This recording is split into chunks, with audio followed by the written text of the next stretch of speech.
France Info.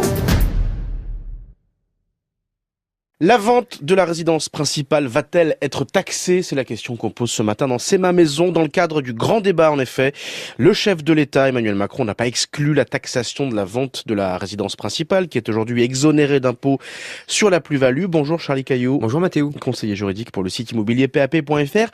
C'est encore une mauvaise nouvelle en l'état pour les propriétaires. Alors pour l'instant, rien n'est décidé. L'exonération de la résidence principale est toujours en vigueur. Il n'est pas question à court terme de la retirer.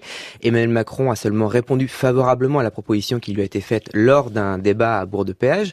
À ce stade, c'est donc seulement une idée, tout au plus un ballon d'essai pour jauger l'opinion sur cette mesure. Oui, c'est pas la première fois qu'on parle de taxer les ventes de résidences principales. Oui, absolument, c'est une idée qui revient régulièrement, mais qui finit toujours par être remisée. Sous le mandat de François Hollande et pendant la campagne présidentielle, on a parlé de l'imposition des loyers fictifs. L'idée, c'était de taxer les loyers qu'un propriétaire se verse fictivement à lui-même une fois qu'il a terminé de rembourser son crédit.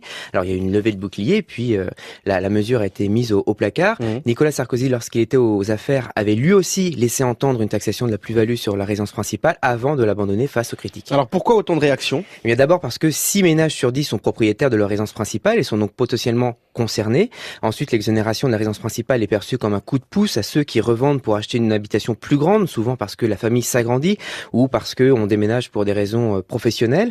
Ces personnes ne sont pas dans une logique financière d'achat-revente pour faire du bénéfice. La taxation de la plus-value sur la résidence principale serait donc un nouveau coup porté aux propriétaires immobiliers qui, décidément, sont dans la ligne de mire sous ce mandat. Et quel est l'argument, justement, d'Emmanuel Macron en faveur de cette taxation ? Alors, tout simplement que dans certaines villes comme Bordeaux, où les prix ont énormément augmenté, la plus-value empochée par les vendeurs n'est pas méritée, entre guillemets. Elle est due à l'installation d'infrastructures comme le TGV, par exemple, qui a multiplié la demande de logement et donc fait augmenter les prix. Est-ce qu'on a un calendrier, Charlie ? Est-ce que la discussion sur cette mesure fait partie de l'agenda ? À ce stade, non. Encore une fois, il ne s'agit pour l'instant ni d'une réforme en cours, ni même d'un projet de loi. La résidence principale reste exonérée d'impôts sur la plus-value immobilière, mais on sait maintenant qu'Emmanuel Macron n'est pas hostile à une imposition des plus-values sur cette résidence principale, en tout cas lorsque les facteurs locaux ont fait exploser les prix. À suivre donc. Merci Charlie Caillou.